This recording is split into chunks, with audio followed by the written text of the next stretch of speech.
I'm Markee Dragon, also known as Marcus Eikenberry in real life, and welcome to my jungle. Hear that? I don't know what kind of bug that is, but boy, they're loud. They seem to be up in the trees here and everything, and it really is a jungle back here. I couldn't get through all this if I wanted to. I definitely need a machete. These vines go way up the trees, and in fact, they get thick enough. I guess you don't see any right here. They definitely get thick enough that you could swing around on them like Tarzan without problem. So, what I want to talk about today is RMT, which stands for Real Money Trade. And basically, I just want to tell you why I believe in RMT. And, you know, some of the decisions of why the game companies don't believe in it. Or that they do believe in it, but they don't allow for it actually to be something that is participated legitly in game. So basically, I believe that markets happen anywhere that there is a need for them. And what I mean by that is that, you know, in Ultima Online when it started, there was no form of free-to-play or anything like that. It was just a monthly subscription. People couldn't buy extra skills, or they couldn't buy, you know, potions or whatnot to give them double bonus or whatnot. I commonly pay for that in World of Tanks, and these somebody commented to me that the mosquitoes were so thick over here that I was going to get West Nile virus, and they sent me a link to showing how many cases of West Nile virus there was in Mississippi. So I don't think that I'm actually going to get West Nile virus, but definitely have a lot of mosquitoes around here. So basically, they had no clue that anyone was going to want to buy, sell, or trade anything outside of the game, and that you know, you have like things that are very common these days in a lot of free-to-play games, which like World of Tanks. I've been playing that a lot lately, and I can buy gold in the game, which then I can convert into more experience, meaning that it will double the experience that I get per game, or per match, should I say, or it will, you know, I can convert it into the silver, which is used to buy the tanks and everything. And so that is something that didn't even exist back then. Now, what we've got is that players are willing to do anything to get what they want in game, and even if that means violating the rules. So, you know, I heard Richard Garriott talking the other day, and he's this really great story, and it was I think it was Stratix that was interviewing him, and they said, or he said, this story about how the he was in the game, he was Lord British, and he was responding to someone's help request. This person wanted help because someone kept stealing their stuff. So he goes into the game, and you know, he's there. He gets her stuff back and everything, and after he gives it back, he's talking to her, and bam, somebody comes by and steals her stuff again. So he goes and chases her down, and then says, "Hey, what are you doing? You know, this is, you can't do this to other players. It's like griefing them. It's harmful to the game." And he takes the stuff back, and the guy says, "Oh, okay, I won't do it again." And so British goes and gives the stuff back to the lady, and then anyway, he's talking to her, and a minute later, bam, he comes by and steals her stuff again. And British is like, "What the hell?" You know, so he goes and tracks this guy down again, grabs the stuff, and says, "Hey, I'm going to ban you if you do that again. That is not okay." And the guy's like, sorry, you know, yeah, okay, I understand, I won't do it again." And so British takes the stuff back to her again. And then, anyway, he's there talking to the lady, and the guy comes again and steals the stuff from her. And this woman's just about ready to quit, and British is like, "What the hell?" You know, so he goes and he's like, "Okay, I told you I was going to ban you. and everything, and I'm really sorry to have to ban you from the game, but you know, you shouldn't be doing that and everything. And this guy gave British an argument that he couldn't disagree with, and he said, you know what, I am playing the thief skill, and I'm doing that well. A thief is every time going to tell you, no, I won't do it again. I'm role playing. I'm going to tell you what you want to hear so that you'll let me go, so that you won't put me in jail, so that you won't ban me. And he's like, this is what a thief does. And if you didn't want this to happen in the game, then why did you put the mechanics in the game to allow it to happen? Well, British is like, okay, good point. You know, we put it in the game, so what can we say? And so basically, it was an unintended consequence of you know, how the game was designed. Now, in every game that's designed these days, every single game, I haven't found any games where this doesn't apply. There is something that players want that they're not getting from the game. What does that create? That creates a marketplace. And in that marketplace, people are able to fill that niche. And this is a whole business philosophy here. And so, you know, the really good games will fill that need and build mechanics in to allow for maybe even the unforeseen. You know, when something is not, you know, that players may want to trade items that nobody ever thought could even be traded, and they want to do it for some sort of compensation. And so, you know, the smart games build in some sort of system to handle the unknown trades that people want to make. And if you can do that, then you've got a real winner. Now, the reason that I believe in RMT is because it really is something that is natural, and it's human nature, and it should be embraced, not punished for. And so, you know, let me give an example of kind of the way that this is handled in another situation in real life. It's jaywalking.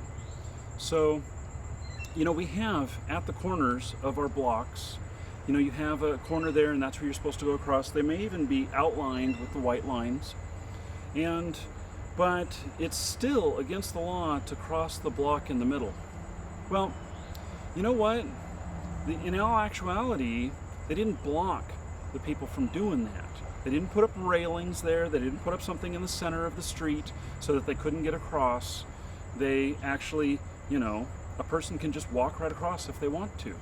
Now, it is illegal in many places, but it is something that people do all the time because it's very natural to them. People want to take a certain path. People are lazy, and they don't want to walk all the way to the corner to go across.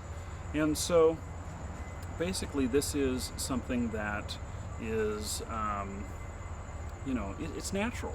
And the whole RMT market is a natural thing. And that's why I believe in it. Now, the game companies, I think most of them believe in it too. They're a business. And I don't see how someone being a business could not understand what's going on here and why it is important to somebody. And so, basically, they, you know, I just said basically again and again. You know, I heard somebody give me a comment the other day that they were making a drinking game based off me saying basically. So, the longer the video, the drunker you get. So, now I'm going to be very conscious about saying it. Thank you. So, I think that the game companies need to embrace this, and they need to figure out ways to embrace the RMT market just because it's natural. Now, what's happening is that the lawyers get involved, and the lawyers say, okay, this item, fake sword, whatever it is, it can't be, you can't place any real-world value on it, because if the game were to shut down, which I just talked about this in another video, if the game were to shut down, that has value, and then, you know, the game company could be sued for that lost value. And nobody wants to be in that position, especially if it's something very, very rare. You know, in Ultima Online, the biggest sale that I ever heard of happening was for $13,000 for one item. It was a castle. Now, there's other things like Project Entropia, or it's known by Entropia these days, and they've had stuff go for, I think they had one item go for $300,000. And it was like a moon or a planet or something like that. And so I had to move. I was getting bitten so badly that I was like, this ain't gonna work. So, you know, that whole West Nile virus stuff, I don't need that. I know it's a little bit noisier here. We've got the trucks going by, but, you know. So anyway, back to, you know, these really big things that are really worth a lot. And Project Entropia, $300,000 for one item, and how that is really, you know, that's a lot of money. But they're a bank, and so they actually, you know, work it so that it is you know, an actual business, and you can cash out. So, but the lawyers, you know, get all hinky about that and get afraid of that, and so it became a thing of that they weren't going to allow it. And that was kind of a shame when that happened, but it is something that happened, and it's the way that most of the places decided to go. Now, so whether or not the game companies allow RMT, it is a fact that it happens. And so I am very respectful of all of them, of what they want. You know, so we don't violate the terms of service of any game these days. We used to really embrace it to the point of that. You know, we were doing World of Warcraft account trading and stuff like that on a massive scale. You know, I estimated that we had, you know, $250,000 worth of accounts trading hands a month in our forums, and that's a lot. That's a lot. Maybe it was even a lot more than that. I'm not even 100% sure. That was just the ones I knew about, and there was so many posts going on in there. In fact, at one point, I think we had almost 1 million posts in the forums there, and then for whatever reason we moved or did something and lost a whole bunch of posts, or the whole site got really slow because the database was too big. You know, these whole infrastructure growing problems. So anyway, it's been my mission now to actually recognize where RMT is a viable spot in the market, and to embrace that with the game publishers. And I talked about that back in March 2010, about how I was going to operate on that principle. Well, that is coming to fruition in a lot of games. You know, there's Diablo, the Real Money Auction House. Now, I had no part in that one, but I have had part in some other games, and in some other games that are in development right now. So I think, though, that this is something that is going to be, this is part of our future. Just like, you know, maybe 5 years ago, if somebody told you that there was going to be so much video online, you might have said, okay, yeah, maybe. 10 years ago, you said, wow, how are they going to do that? Because 10 years ago, you know, to download a video, it was small, and it was really difficult to manage that kind of data volumes, and it was very, very expensive. But I think that this is where we're going with the games, to where it'll be totally embraced, and it'll be a little bit of Wild Wild West, to where the you know, players will be warned against doing it, but they won't be banned for doing it. And so anyway, that is my philosophy on games, that all of them should allow it. If they don't allow it, I respect that, but all of them should allow it. And if I can facilitate that in any way, to make that happen better, to where it's a kinder and friendlier place, to where the game publishers themselves can make money off of it, and players can transact between each other safely, that's what I want to do. That's what I'm here for. So anyway, I just wanted to share that. I'm Markee Dragon. Take care.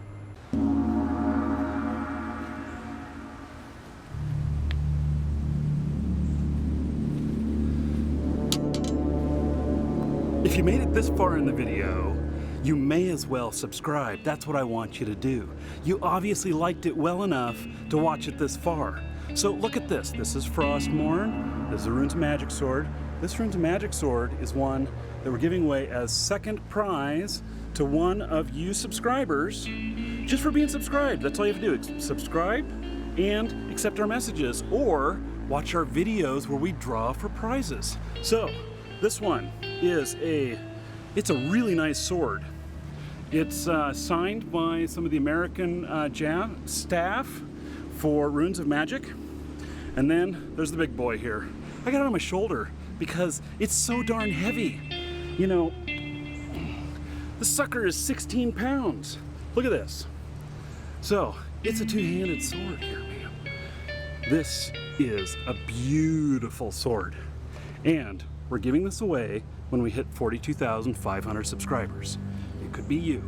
So just subscribe. That's all you have to do. We'll do videos selecting the winners, and we'll send you a message in YouTube as long as you accept it. Just make sure you accept messages from us. To do that, put us on your contact list. And you just add Markee Dragon to your contact list, and then you'll be able to get messages from us, and you'll have 30 days to get back to us when we send you a message. Or if we can't message you, you'll just be on video, and you just gotta watch the video and then contact us. So anyway, if you made it this far, you really should subscribe, and I would appreciate it. So anyway, that's all.